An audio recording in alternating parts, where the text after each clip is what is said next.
Have you ever wondered how the food industry determines the nutritional value of the products they're creating? One of the many ways they can do this is by a titration. A titration is the process of using two known solutions to determine the makeup of an unknown solution. Today I will be demonstrating an acid and base titration. The first step of your titration is to set up your lab equipment.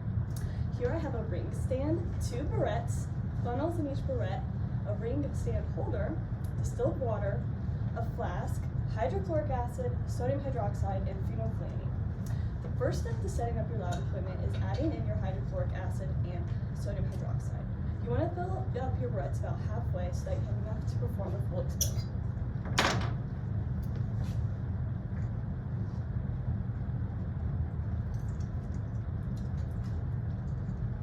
Make sure that those are teed up so it doesn't go all over your table. And you're going to add in your base.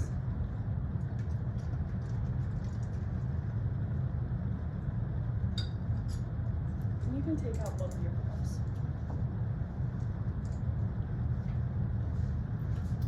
Once you add in your acid and base, you are ready to perform your titration. You're going to start by adding in 10 milliliters of your acid into your flask. To do this, you want to use your hand to read the numbers on the burette because it can be very hard to see it. So you want to start at 22 because it goes from 0 to 50 milliliters, and then you'll let it run out until you get down to 32 milliliters. This takes a while because the opening of the burette is very small because it is a very precise measurement. Once you get 10 milliliters, you want to add in 5 drops of phenolphthalein, which is an indicator commonly used in titrations.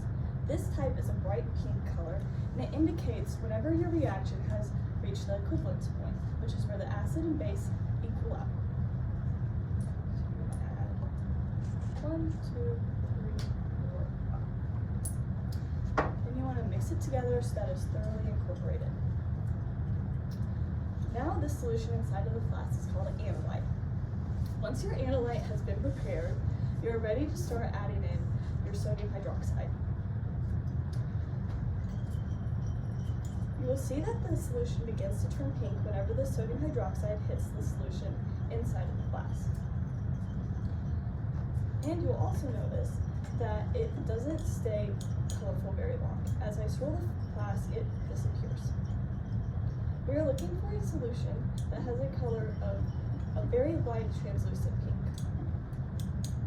As you can see, the solution has become too dark, which you would perform a process called a back titration, which is when you add in more acid to make it a clearer pink. You want to add it in almost a drop at a time so that it is accurate and you know that the solution has reached its equivalence point. This is the color of the solution you're trying to achieve. As you can see, it is a very light pink color.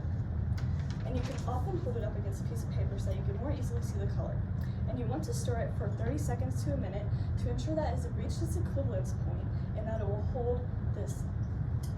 So while I swirl this, I'm going to talk about some facts about titrations. Titrations are a neutralization reaction, which means it is an acid and a base that react to form water and a salt. The solution inside of here has a pH of 7 because the acid and the base have canceled each other out. The acid alone has a pH of -0.5, while the base has a pH of 13. Acids can cause blindness if you get them in your eye, and it can burn your skin, while bases will melt your skin off. It will feel like your hands are really slippery, but it's actually your skin melting. And then acid or bases also taste very bitter. Titrations, as I mentioned previously, can be used in the food industry. They can be used to test salt levels, sugar levels, and acidity of food. They can also be used to test for vitamin content. Titrations can also be used in the water industry because they can test for pH and pollutants in water. So it has lost its pink color, which is actually what you're looking for.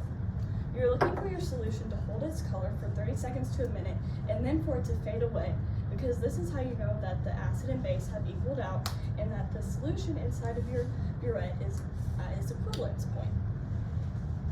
A titration can be used outside of the lab and inside of the lab, but in the food industry, you can take the amount of acid used and the amount of base used and calculate, using the molarity, what is inside of the flask.